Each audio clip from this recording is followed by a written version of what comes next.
What's up, guys? Come back to another video on this channel. It's going to be episode 4 of Coding with Pranav. So obviously, welcome back to Pranav. Hey, thanks, Rhino. Thanks a lot for having me back. Yeah, fourth episode. Who'd have thunk? It was. I think I would have. That's what they all say, right? You know, I Yeah. have to throw in a joke at some point. Yeah. Yeah, it's episode 4. Believe it or not. Yeah, and today is more or less about not just. It's really not focused on creating something from scratch, but then expanding on a breadcrumb that I left in episode 3. So it's important that if you guys want to follow along, make sure you get a chance to watch episodes 2, 3, and 4, because that's really where the meat, not the meat and potatoes, but that's really where most of the important stuff has happened. Right. And today we're going to switch up a couple of things. We're not using Visual Studio Code anymore. We're using Visual Studio. I'm gonna pause you right here, Pranav. For those of you watching here on YouTube, I'll put the playlist along with this video in the description box. That way you can kind of go through all 4 videos. For those of you listening on wherever podcasts are sold, check out episode, I think 15, 16, or 15, 17, and like episode 3 of the series. So just letting you guys know. But Yeah, sorry. I actually was sending out to another friend of mine. Hold on, I could tell you in a minute, in a second, what episodes you should be checking out. Check out, you want to check a look at episode 15, which is episode 2. And then episode, I think 17 or 16 is episode 3. Okay. Yeah, sorry guys. We've done so many episodes I lost track of what we did when. In general. Yeah. That's a different conversation for a different day though. For sure. I mean, now that everything has been going around so fast, and really we don't know what day it is anymore. But let's get started. And what I want to preface this by is these applications or these code samples can also be found online. If you look at a concept known as .NET or C# design patterns, we're not focusing on the design pattern itself. We're going to take a little bit more of I would say we're going to break down a project into its components, and we're also going to break down the code into its components and also understand the concepts that were mentioned last episode when I made this very vague statement saying that an oop is in fact a pie. Remember, Britney Spears, if you're watching this, please endorse this channel. And we'll happily take your money for sponsorship. Well, not only that, we would love to use some of your songs maybe as intro music if we wanted to, and we'd be more than happy to do that. It would be greatly appreciated. Yes, greatly appreciated, definitely. But aside from that, I made the statement that an OOP like C# or Java is really a pie. Now, in that acronym a pie, I have explained and I briefly expanded that to say the A stands for abstraction, the P stands for polymorphism, the I stands for inheritance, and the E stands for encapsulation. Right. When you're creating an application, be it something like an API or something that you would use like the calculator app, for example, on Windows 10, you can find the source code for it, by the way, on GitHub. They've open sourced the Windows 10 calculator app. And recently, speaking about source code, the Xbox source code was leaked. Wait, seriously? Yes. If you look at The Verge, about a couple of days ago, the Xbox Series X or Series S graphical source code. We're talking about the programming on a damn graphics chip for everyone to be ooh ah shiny, I want that video game. That's the graphics engine for which the source code was leaked. And source code from Windows XP happened to be leaked as well. I'm gonna ask a dumb question now, but who uses Windows XP anymore? A lot of people still do, believe it or not. Seriously? Yes. I mean, isn't Windows XP, I don't know, 2003 much? Whatever. Yes. But here's the thing. No matter what happens with Windows as it evolves, right? Again, it's a bit of a side topic, but it's a good side topic to go on a little bit. No matter what happens with the Windows operating system, it'll still continue to evolve.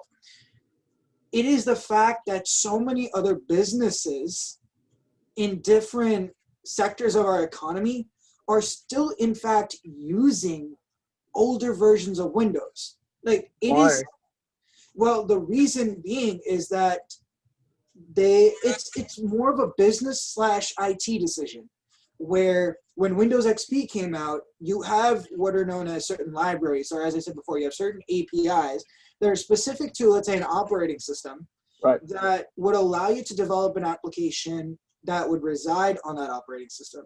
Mhm. Also, you have the ability where in certain, as well, certain with certain operating systems, that it would be required by regulations that certain operating systems would have to be installed on machines. And even when myself being a consultant or being a vendor operating with or operating through a company like TCS, when we have these contracts and these contracts, it's all domain knowledge, by the way. So I'm just saying, I'm not just saying that I'm revealing a trade TCS secret. I do not intend to do that. If anyone that is watching is a member of TCS, thinks that I might be revealing, any IP, then feel free to find a way to get in touch with me, and we'll clear the air there. But this is really. I'm gonna come in here. We here at Rhino and the Bat do not endorse or support any illegal activities. So, Pranav, to put it bluntly, you're on your own if you get screwed out. So, If I get chewed up, spit out, and blown off stage, I mean, without quoting Eminem there, I mean, again, Marshall Mathers, if you're watching, please do sponsor this. Not a sponsor, but we'll more than happily take your money. Yes, and even if you do decide to sponsor, God bless your heart. Hey, what is that supposed to mean? Oh, God bless. I'm okay. What I'm trying to say when I say God bless your heart, I mean, God bless you. We ain't cool enough to be on the same level here. I see you. We ain't friends no more. You had to pull a Fluffy. Oh yeah, I'm sorry. I had to do that. All right, no worries. So, what was I talking about? Oh yeah. So with regards to being a consultant, right? Every single time that we engage with a client, so it's like Microsoft or Humana or Morgan Stanley or Boeing or GE, as consultants, we're basically kind of like temporary employees of our customer. Right. And we would have to kind of work in their IT infrastructure. So their IT infrastructure also means that every single laptop that an associate would get would actually have a certain operating system installed, which is why you'll still see companies that would be using operating systems like Windows XP, Windows 7, Windows Vista. Vista was a trashy operating system. Any and everyone who's a computer I would have said that differently for Vista, but yeah. Well, I mean, no, but honestly, like, again, if you look at some of the more like, I wouldn't say accepted, but the more popular used operating systems would be Windows 7 for sure, 8.1, which is a better version over Windows 8, and Windows XP. Those are probably the top three. Windows 10 and 10 Pro are coming up the ranks right now, especially after knowing. And yes, if you guys are interested to check out the news about the leaks, the source code leaks, go on to The Wired. Or The Verge, rather. It was there on The Verge, and it was actually, I saw that update yesterday on my phone, and I'm like, okay, that will be interesting. So, all right, let's start this coding on as sooner than later, Pranav. Yes, let's do it right now. Sure. So let's go ahead and start. Pranav, before we get started, I'm gonna step away for a little bit, but I'm gonna give you controls of the system here. All right. So what's going on? You leaving me hanging? For a little bit, yes. I'll be right back. So don't worry, I trust you. You want to but, pause this and maybe like put it like a commercial break or kind of thing? I'll do it before. It's fine. Go ahead. Huh? I'll do it before. I'll do the commercials before. Okay, but at least like you'll edit it out, right? Sure. Let's say that. All right. Well, we'll edit it, and then you know what? We'll pause it. We'll stop the recording now, and then once you're back, we'll resume it. All right. Fine. All right. I'll still hang on. We'll take the short commercial break. What's up, guys? Just want to make this quick pre advertisement show. Like always, Smart Stuff is our sponsor today, and you can see their ad here.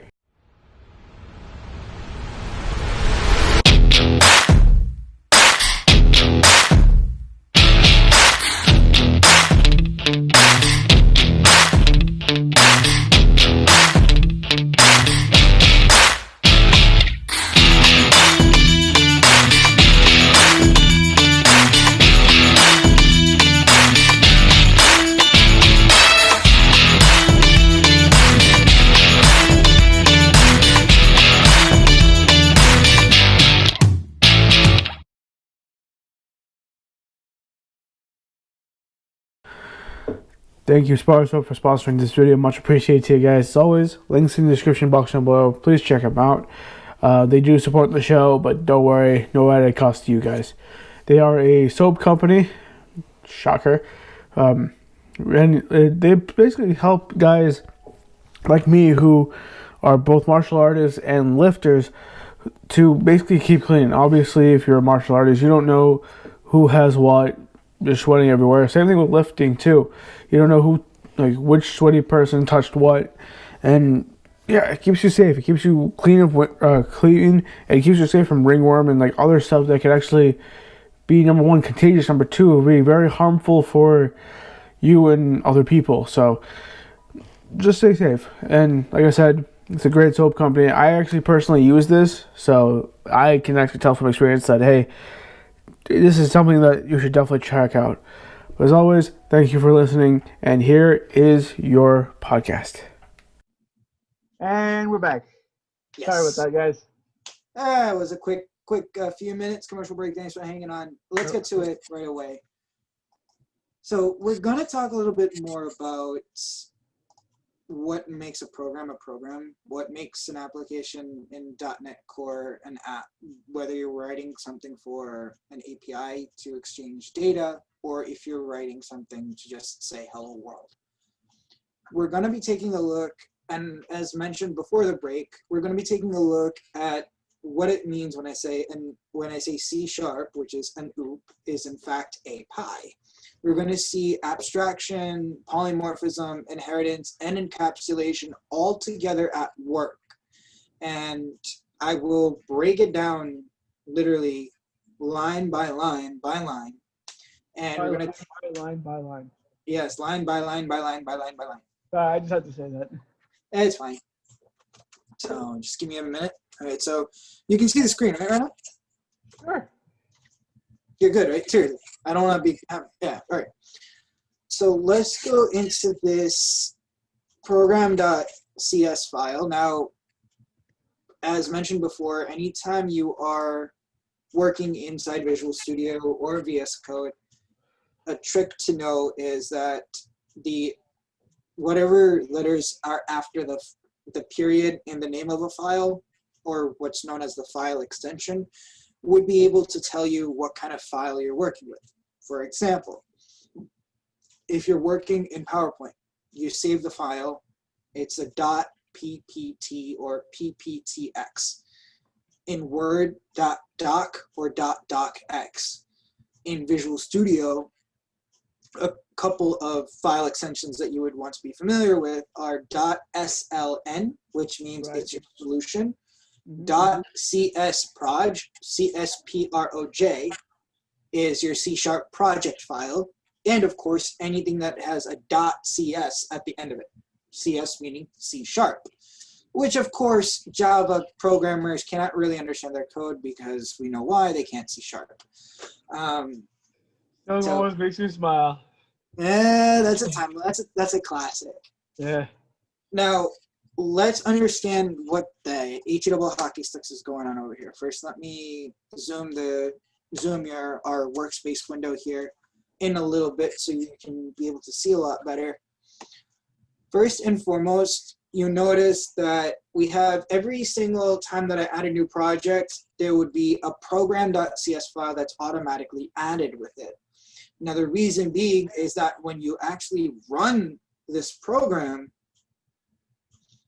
the compiler or even your operating system, your Windows operating system, will look to find, is there a program.cs file? If it's there, then it's going to look for, let's say, a main class. If that is there, it's going to look for a main method, which is why I've written these docs or like the code comments to say, okay, this is the main entry point of execution.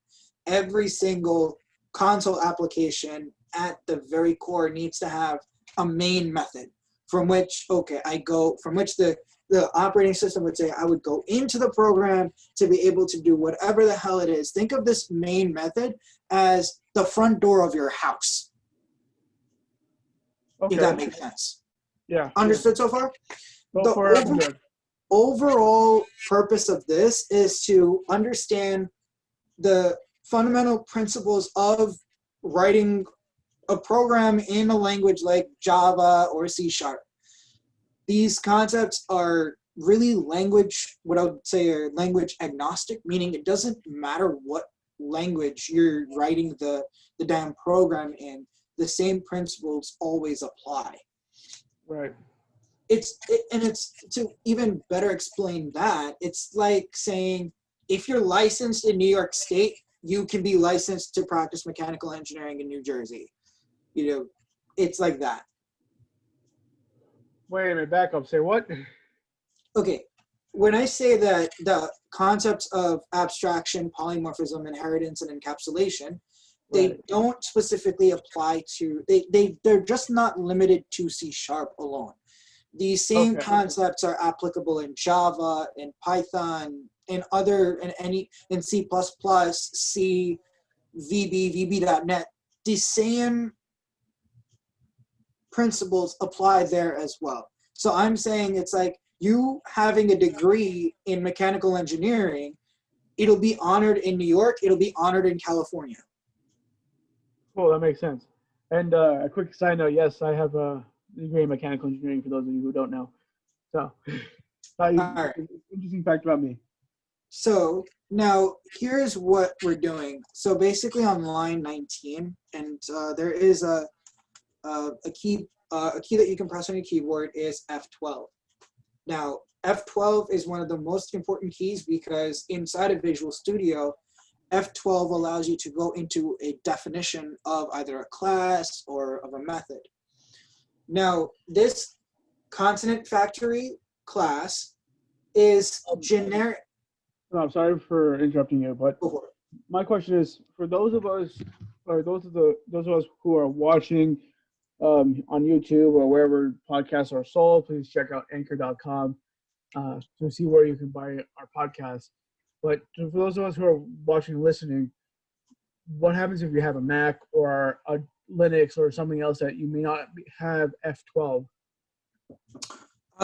Then if you don't have that of an F12 on a Windows keyboard, you can always, a quick way of doing that is just hover over, let's say this word right here, where it says consonant factory, right click, and then you can say, I want to go to the definition or peak definition.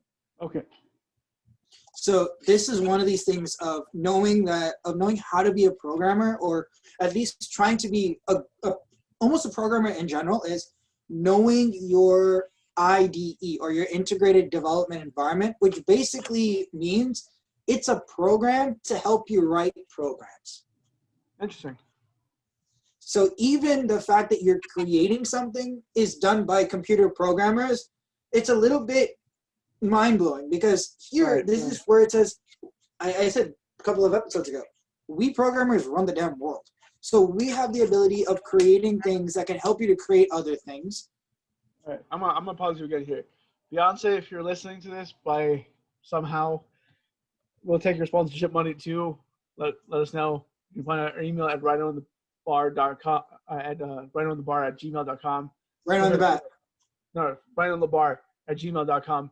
Feel free to contact us if you have any, or you want to make a deal with us. Thank you. So I have no shame in this. I've given up my shame a long time ago. listen, you like your music, okay? Everyone likes their music like they they want to have their cup of coffee, you know, they like it. They like it like a black, they like it, you know, decaf, half and half, 2 sugars. It's you know, you do you when it comes to your cup of coffee.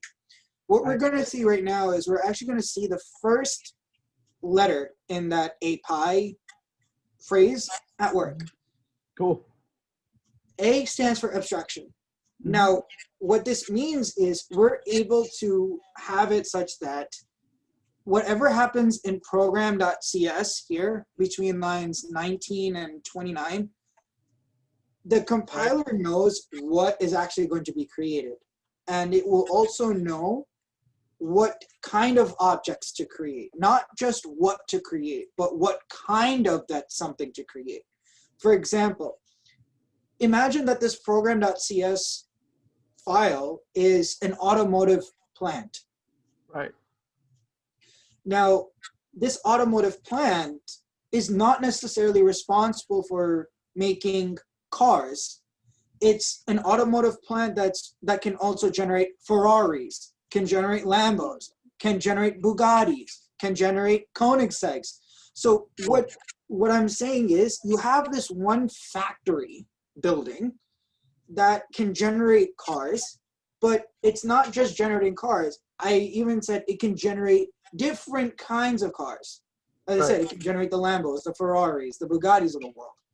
Just like that, when I have this consonant factory, and I'm just going to go into the definition of it again, where I can peek at the definition, or instead of go to the actual file. Here, I'm generating this consonant where I'm going to have a method that's going to give me an herbivore, and I can have a method that's going to give me a carnivore. All right. How about for those of us who are omnivores? Good idea. Let's do something right now. And let me go into, what was it called? It was the consonant factory, right? Right. So then what I can say is that if I go into the consonant factory, here we are. If I go into here, right, what it can do is, let's say, give me public abstract omnivore.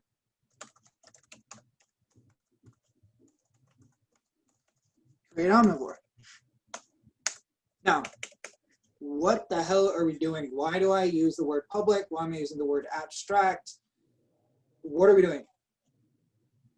Now, what this means to say is that this factory, this class, right? Because a class is nothing but a grouping of methods that would be able to do a certain thing that can modify, let's say, a function or modify an object, right?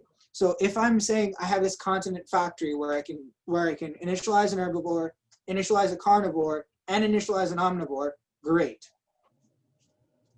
So now what's going to end up happening is that we're going to say this method would create an omnivore, right? And say a creature on planet Earth that would eat. And what I'm doing is see code reference, herbivore, or see also code reference.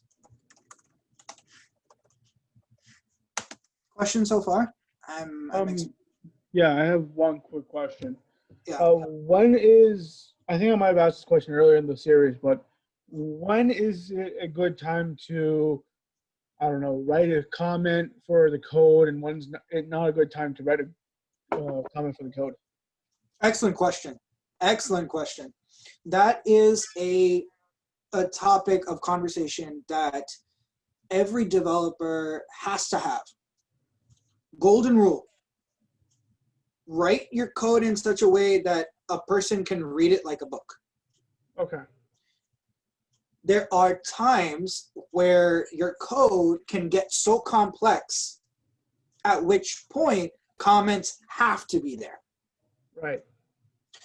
Now, keep in mind, all the code that's being done that I've written here, there are tools that I can install that would basically check the quality of the code.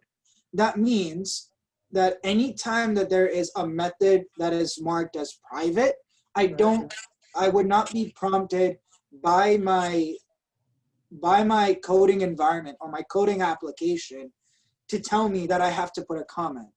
Anytime that there is a class or a method that is marked with a public keyword. Now, we're going into scope, which is also something that is worth to discuss. What do I mean by scope? By scope, I mean, can this be accessed by anybody from the outside? Or is it something that it is so private that it belongs only in that little mini world? For example, if I have a class of a car and I make it public, that means that any other class or any other code package that includes the operating system will have access to that car class. Right. Inside that, I can have things that are further public, which means it has it has global scope kind of thing, or I can have it private, meaning that those properties are unique to that class and that class alone. Right. In which case, that should it be, or should you try to access that from outside? Anytime you want to try to access a private method, you can't, because the coding environment will tell you that, listen, you're accessing something that's private. You better change that scope so that I can get access to it.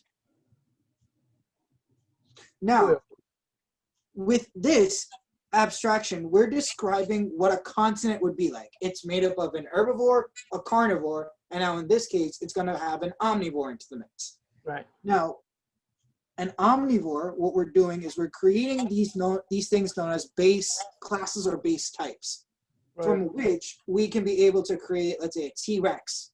We can create, I don't know, a velociraptor if we wanted to, which we'll do very shortly. But the thing about abstract classes is that it works into the inheritance as well. Mm-hmm. Now, what do I mean by that in inheritance? You'll see that very quickly. So anytime you want to do something with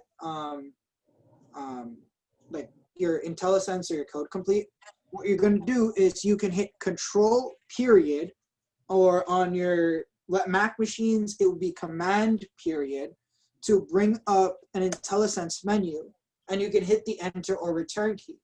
What will actually happen is that if it finds something that it does not, if the coding environment says, I don't think this certain class exists, it'll give you a red squiggly.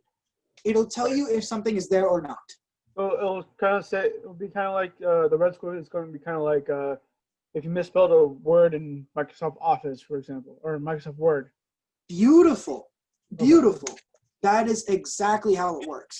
Okay. And as you can see here, I'm having some code quality checks. And you can see the green squiggly means that their elements have to be documented, or at least have to have a comment. So I say this class represents an herbivore and, an omnivore. Sorry, not an herbivore. It's an omnivore. Right. So now this also is an abstract class. Then we go into this guy, and I'm going to say, I'm going to add a method called eat. And what it would do here is that I'm going to add this method here, eat. Now, keep in mind, I can do one of two things. An abstract class and what they call as interfaces have the ability of working in a similar way, where you can have complete method definitions, right, but the code that you want to execute inside of that will be completely different. So here, herbivore H, carnivore C, and what I'm going to do is it's going to tell me that you need to put another parameter.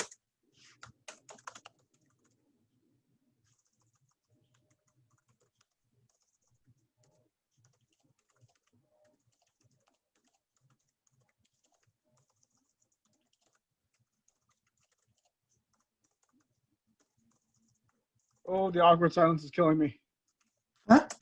I said, oh, the awkward silence is killing me. Well, the reason why I wanted to put awkward, I kind of had something with awkward silence because I just wanted to make sure that I could properly write write an appropriate comment, right? Part of the trick to being a good programmer is making sure that things are not appropriate. Okay. Huh? I said making sure things are not appropriate. Okay. Making sure things are appropriate, you knucklehead. Sure, let's say that. This method determines what an omnivore would eat. Now, what we have we've created is that now if we go into the America factory and if I go into continent factory, what will end up happening is the fact that we'll have a red squiggly. Now the reason why is because that it does not implement the inherited abstract member continent factory.create omnivore. So what's going to happen is I'm going to go ahead, I'm going to press control dot and control period. And what's going to happen is it's going to tell me, oh, I have to implement a class. Now here would create a T-Rex, for example. So returns a dinosaur from Jurassic Park. We need Chris Pratt. And Brad, for this, if you're listening to this, Chris Pratt, please be on the show. I would love it. I'll be literally fanboying out the entire time. Return new T-Rex. Now, return new T-Rex. If I go here and I can say that T-Rex will be created, and now it will say that it inherits from an omnivore. So I'm going to do now how did the line go? So the line went public, got it. So a public class, okay? And what you can see here is it's a red squiggly because it needs to inherit, it needs to have the ability to say, okay, it's gotta either eat one or the other. So I'm gonna implement the abstract class here, and I will also clean up the code quality comments. Class represents a terrible dino. And here, what this method will describe an action of the T-Rex. And H is the herbivore, so it's the or herbivore, the unlucky carnivore. And I'm just literally looking at here, right? And just going to basically kind of do a quick copy paste. Now, what is happening is you see these red squigglies again. It's because the certain parts of the line of code do not exist in the current context. Chances are you might be missing what's known as a using statement, and when you actually have the using statements, you can see how the color of the text will change. Yeah. Now, if C is null, this is more of a code quality check, code quality thing that's going on here. argument null exception name of C. Cat eats this plus, I can say or plus C dot get type dot name. So now what will happen is that inside of the animal world, we can run the food chain, but where is the animal here? Private, this guy, this one here. Okay, so Okay, then, what's the difference between public and private? okay, good question. So public versus private. Public means that it's accessible by anyone. Private means that it's that it belongs to that class. So in the concept of, let's say, like in real world, right? If something is public, think of it like a publicly traded company. That it's So it'll be something like the difference between Subway, which is a private enterprise, versus Amazon, which is a public enterprise. I guess. no, that's not the explanation I was going for. You're on the right track. It's On the right track, but on the wrong train. All right. another way of saying it. The way that you look at it is, think of Amazon being a publicly traded company, meaning that people like you or I can buy shares in Amazon. By the way, one of us already has a few shares of Amazon. That's fine. That's All okay. right, I have to throw that out there. But the private thing to Amazon is, let's say, the engineers that work for Amazon. Those are not public. Those are not able to be traded, though. That's a different story. One can argue, but yes. Yes, exactly. So it's more like, okay, the company has certain resources that are, let's say, stocks that would say, okay, give us the money that will help you to make money in return. But then certain things that Amazon, or there are certain things about Amazon that it would not want to necessarily leak out into the public space. Let's say, for example, source code. It's not something. Or what happened recently with the Xbox One source code coming out. Exactly, something like that. That's the right way of doing it. Private, okay. Private omnivore and omnivore.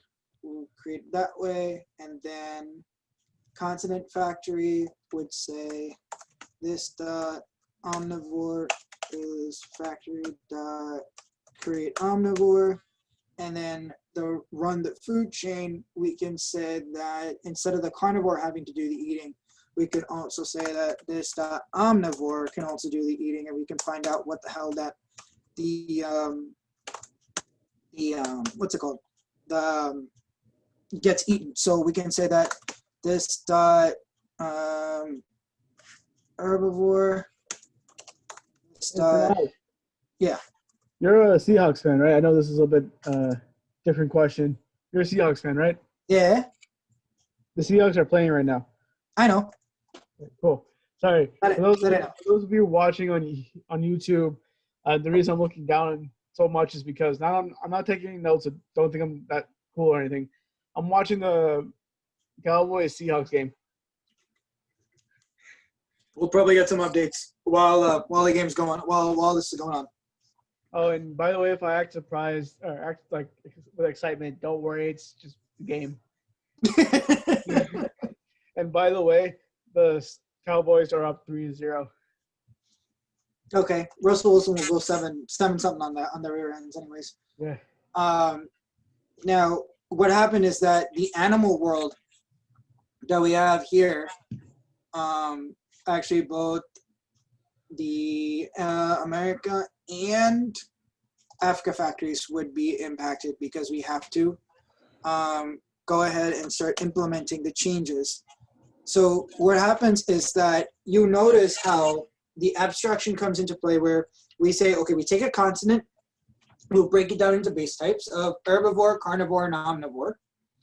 We'll have this one class that would say we have this animal, we have a factory, Africa factory or America factory, which will then be able to say what kind of consonant we're generating an ecosystem for. Right. If you remember that automotive manufacturer example that I brought in, the consonant factory is that automotive power plant. That's the factory itself. That's the building in which the cars are being made. Right. Now, we're telling the compiler that we're going to be creating two specific types that would inherit from the base class, which is the consonant factory. So in Java, we have a keyword called base, which will then tell you what you're inheriting from. And that's how it works. That's how inheritance actually works.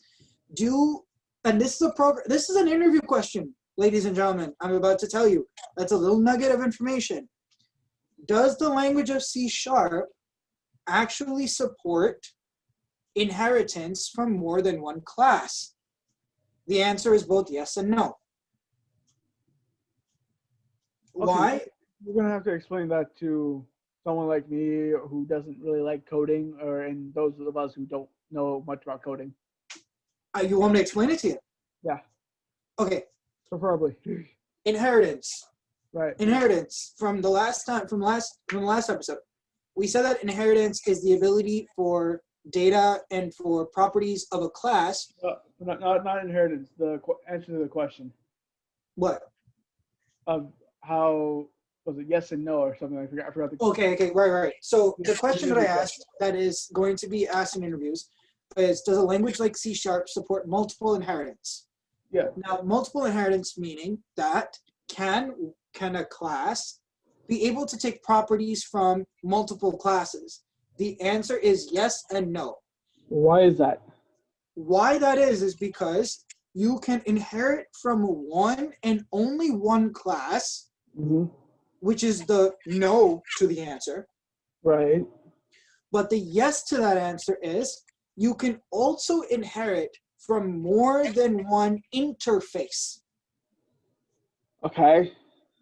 Now, an interface and an abstract class operate in the same way, meaning like anatomically speaking, a class and an interface are exactly the same thing, but with a minor difference. In a class, and I'm gonna get into that in a minute. So in a class, you can create what are known as constructors. Now, a constructor, think about a constructor as you're actually creating the building. That's what a constructor would do. You would help you to create an object in code, or help you to create an instance of a class, which is an object. Now, the constructor, you can have that in an abstract class, but you cannot have a constructor inside of an interface. Why that is, I used to remember, but I'll try my best to explain. For a class, you can have more than 5 ways of creating a factory building. Right. Now, I'm not talking about a factory in C#. I'm talking about a factory as in like a Tesla factory or a Ferrari factory. You can create those factories in so many different ways. Just like that, in programming, you can create what are known as constructors that would be able to tell you that I want to have version A of the animal world. You can have the same animal world, but say I want to have, instead of it as this give me the name of a continent, it can tell me, give me the name of a country. But it's still legal within the syntax guidelines. I lost you somewhere, did I? Yeah. Okay. I like how you saw me just staring at the screen like, what the hell is he talking about? I'll show you in a minute. For those of you guys who are watching this on YouTube or listening to us on whatever podcast is sold, check out anchor.com below. I'm not the best programmer in the world. Hence why I became a mechanical engineer and tried to take the easiest way into engineering without coding as I can. Unfortunately, now being a mechanical engineer, you need to know how to write code, especially if you're going to be taking a class in artificial intelligence, sir. So make sure you know this could help you. So consider this as like a help. Yeah, so believe it or not, I'm actually in grad school right now getting my MBA from Seneca University. A shocker for those of you who have watched some of my earlier episodes. and one of the classes I'm taking is machine learning. So I'm gonna this is gonna be fun for me. But Rhino, if you actually take a look at some of this, this could actually help you in learning. What language are you using for your machine learning class? Is it Python? It's R. Oh, hey, dude, feel bad for you, sir. Yeah. Apparently, the professor tried R and Excel in the previous classes, and due to whatever reason, he didn't like it. So guess what we're doing now? So Python? R. Still R? No, sorry, I meant to say he tried Excel and Python in the past. Sorry, my bad. Oh, okay. So instead of Excel and Python, you're going to R. Okay, Yeah. makes sense. My bad. I got my words mixed up. And No worries. what just happened? There was like a bunch of code somewhere else. Okay, here's All what's right. going on. Sorry, So I just noticed that. Yeah, it's okay. So remember that this animal world, right? We had this You're first. using multiple sheets to do your coding. Sorry. Yeah. I am going through multiple class files, yes. But remember going from this, right? We had this continent factory Right. that would tell us that we can create That was one hell of a touchdown. an Sorry. America continent and Africa continent. Right. Huh? I said sorry. I said that was a one hell of a touchdown. Sorry. Who scored? Officially now The Hawks? the Seahawks are up 7-3.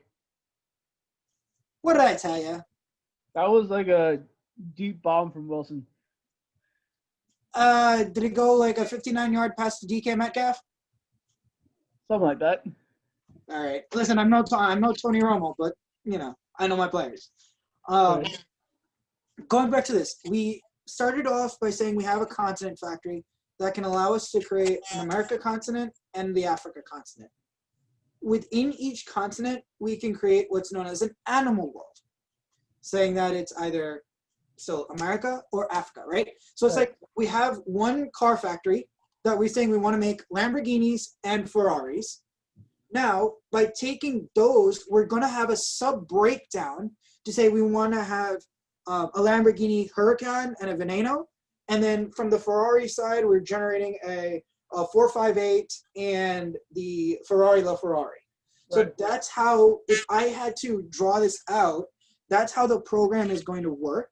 Then that's because when we have on lines 25 and 20, that's where we're saying that, 25 and 20, we're creating a new animal world instance. We're going to say, okay, this is the American animal world. This is going to be the African animal world. But on lines 21 and 26, what's going to end up happening is we're calling the same method that would be working contextually inside of America and Africa. Right. So I will draw this, how this class works out in what's known as like a class diagram, but a very, very 6-year-old version of a class diagram. Let me first of all finish off what I wanted to do with the code, and then I'll explain why I was going blazing fast between one and the other. Right.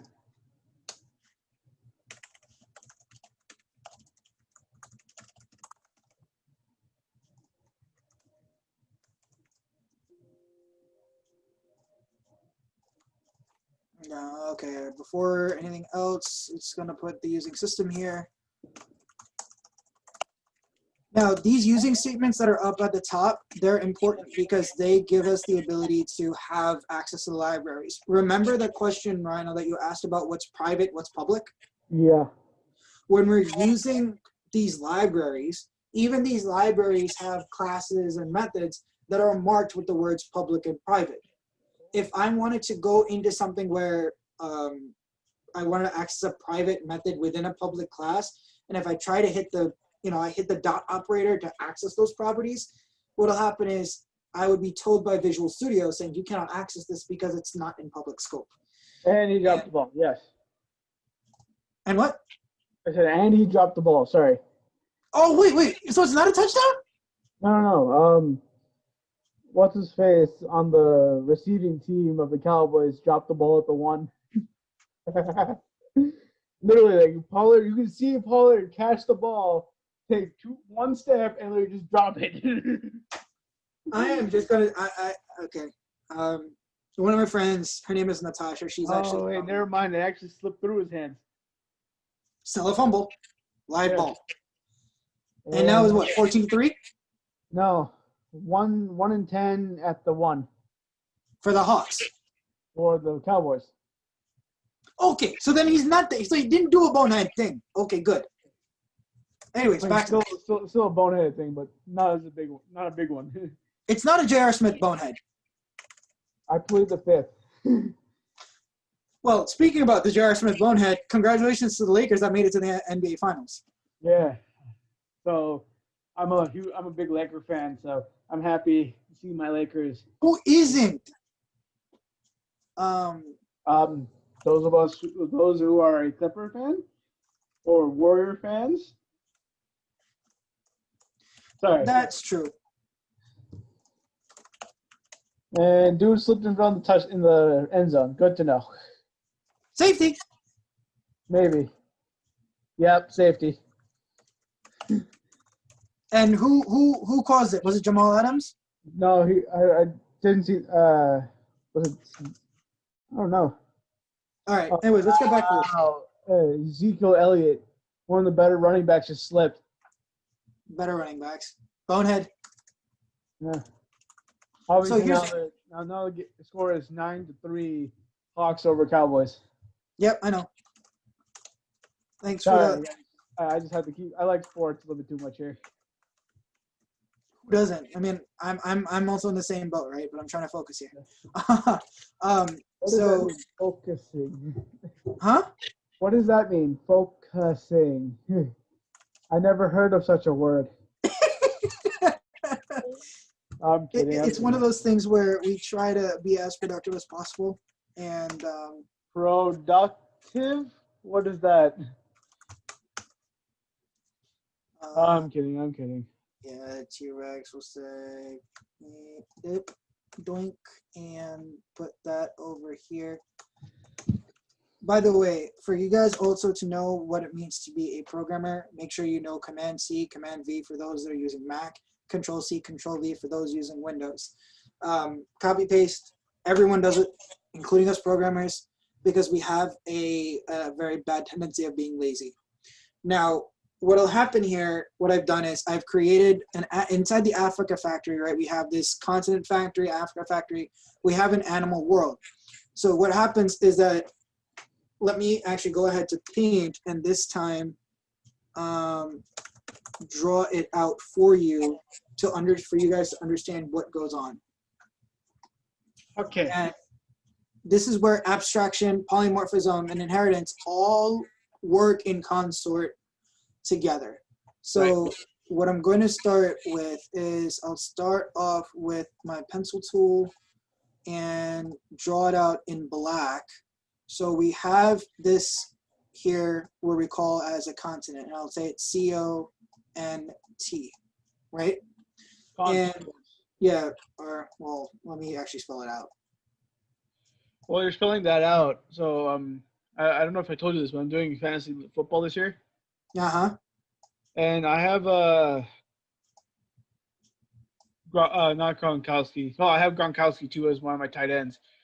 But who's Stefan Goss? Who was his race? The former Patriots kicker. Kicker. Right? Steven Gostkowski. Steven Gostkowski. Sorry, thank you. I have him on my team. How's he doing? He was expected to put about 8 points in the game. He got 25. This is with the Bills, right? No, this is as a Titan against the Vikes. Okay. Anyways, so let's do one thing. Let's do a quick right-hand side, left-hand side comparison as to what the HL Hockey 6 was going on in this program. So let me close everything else out and tell you how exactly this whole thing works. So we have this one continent factory that I created as a continent. We have America and we have Africa here. Right. So inside of America and Africa, what's going to happen is I'm going to draw more like a rectangle to represent a method. Uh-huh. which will be which would then basically create, which will say, I would call it as food For thought. for food chain. Okay. Okay.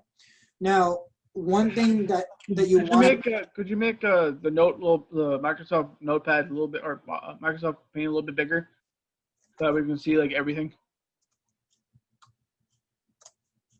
It was the reason I asked is because it was kind of cutting off at A in the second A in Africa. This is better. Can you see it? Yeah. Okay. So here's what's going on. We created a continent. We have two continents, both of which have a same idea of having a food chain. Right. Now, one thing I forgot to mention, and I'm going to draw this out in blue, is that we have animals that are part of these ecosystems. So Right. we'll have like in America, you'll have, let's say, a wolf. You'll have your bison.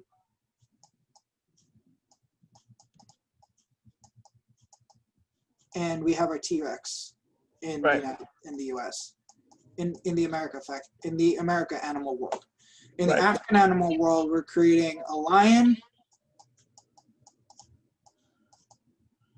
And then we create a wildebeest.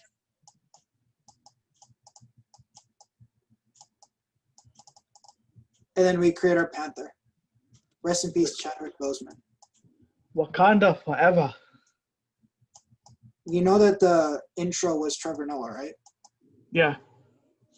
So, anyways, here's the. Sorry for the slight digression, folks. But yeah, it's not slight, but yes.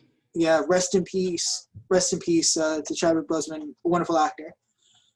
What we're doing right now is I'm basically showing you the concept of inheritance and abstraction and polymorphism and encapsulation all at play. How? Here's where your abstraction comes in. When you have continent, America, Africa. We're abstracting the idea of representing a continent. Right. And we're saying that a continent can be an American continent, it can be an African continent. Right. Inheritance also works because Africa, the continent of Africa or the Africa factory inherits from the base type of continent. Mm-hmm. We have the America factory as well that inherits from the base type of continent. So that's inheritance at play and abstraction as well. Right. That's also now polymorphism is at play as well, because we know that the continent type has been molded into the America continent, right? Right.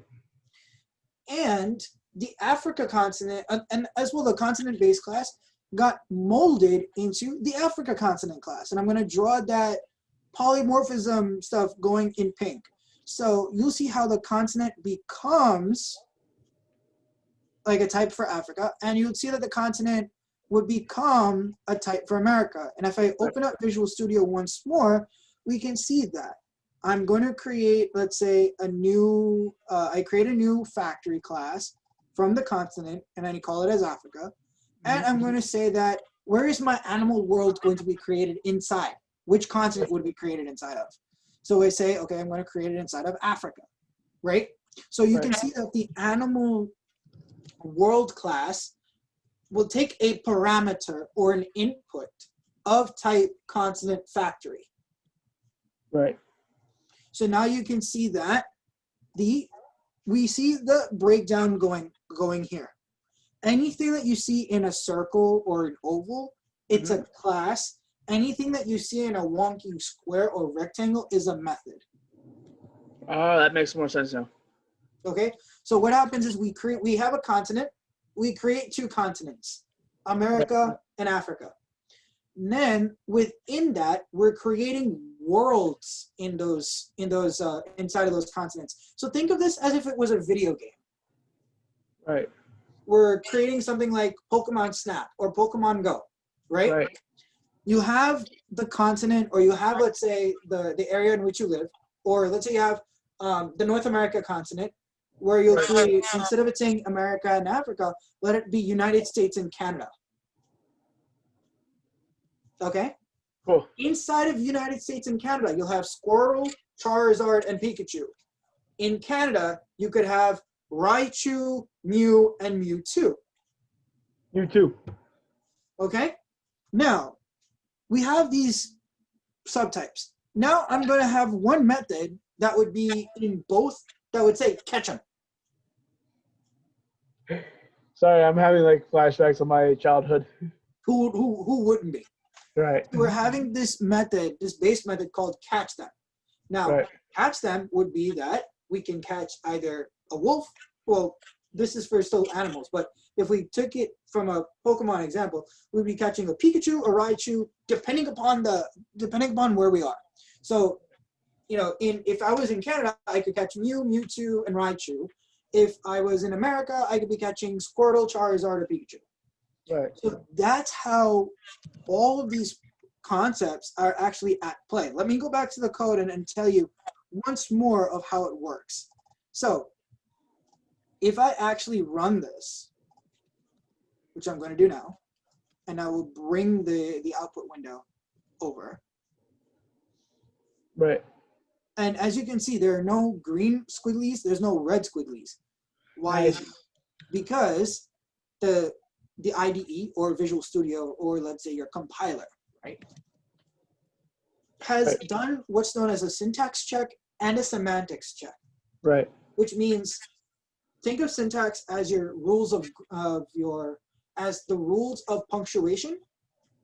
The semantics, think of that as your rules of grammar. Right.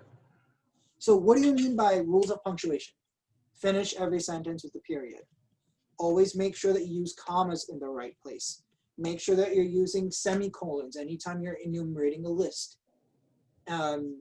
Make sure you avoid run-ons. Make sure that you use, if you're saying something that's of an interjection, make sure that you can say that you have something that says, use an exclamation point at the end.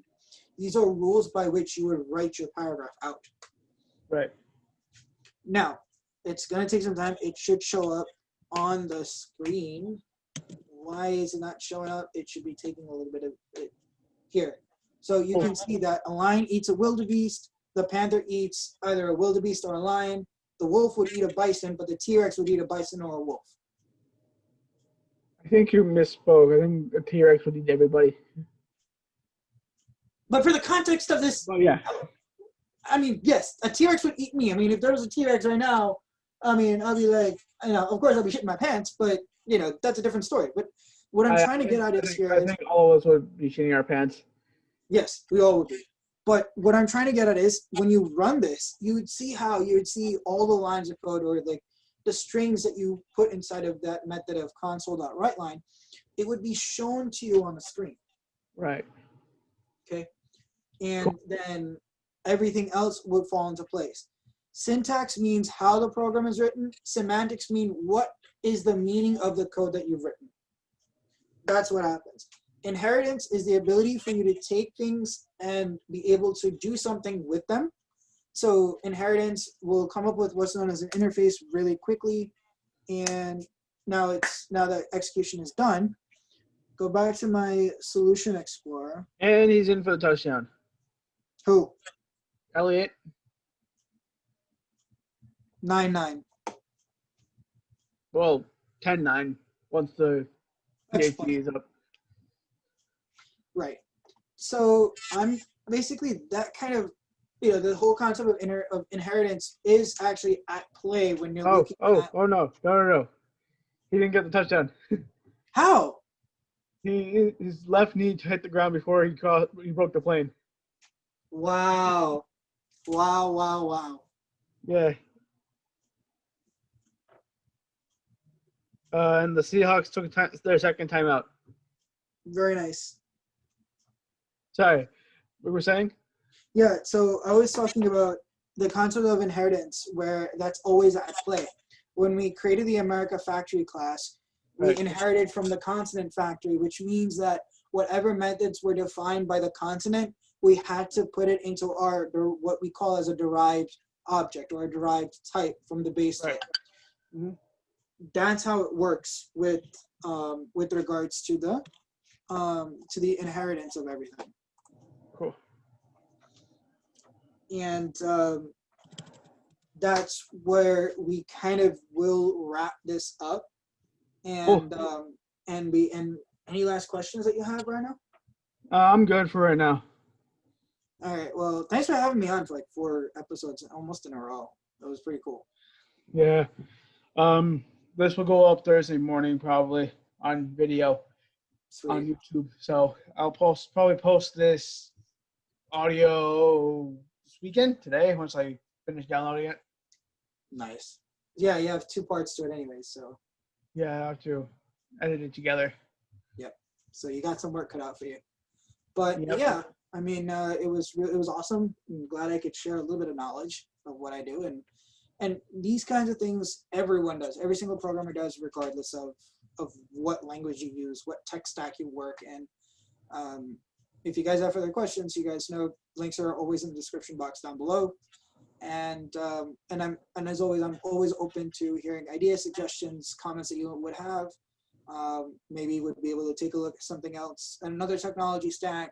Right now, working on a little bit of a side project where I could create a recipe book using a front-end technology called Angular. So right now, that's at version 10.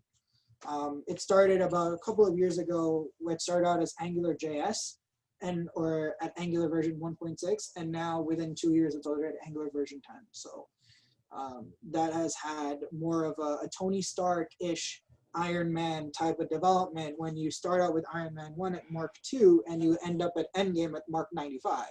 Right. And sorry for another digression, but it's like a minute 40 in the first quarter, and officially the score is 9-9. Yeah, I'm not surprised. That includes the PAT, by the way. Yeah, I know. But we'll see what happens with the rest of the game. So go Hawks. Sorry. Yeah, somehow the kicker for the Cowboys botched the PAT. I'm not surprised. Yeah. Oh, well, that's not my problem. My Steelers won, so I'm happy. That's all that matters. And my Lakers are in the finals of the playoffs. I'm happy as always. Yes, that's always it's a good day. It's a good day if you're a Laker. If you're a Laker and a Steeler fan, it's always a good day. Yeah. I guess we'll end it here then. Yep. All right, cool. As always, thank you, Pranav, for coming on the show. Much appreciated to you, as always. You can find Pranav's information down below in the description box here on YouTube. And for those of you who are listening in to the podcast, I was just finding us on YouTube and subscribing to us on YouTube. That's Rhino and the Bat Podcast. You can also follow us on Instagram at Rhino and the Bat Podcast. Follow us on Twitter with the same name. And we also have a Facebook fan page if you guys want to check that out too, where we post all the videos. Yeah, also thank you, Sparso, for sponsoring this video. Much love to you guys. They're being a long time sponsor for this channel, as well as my other 2 personal channels, which I'll link down below in the description box. And as always, have a good one. See you in the next video. Peace.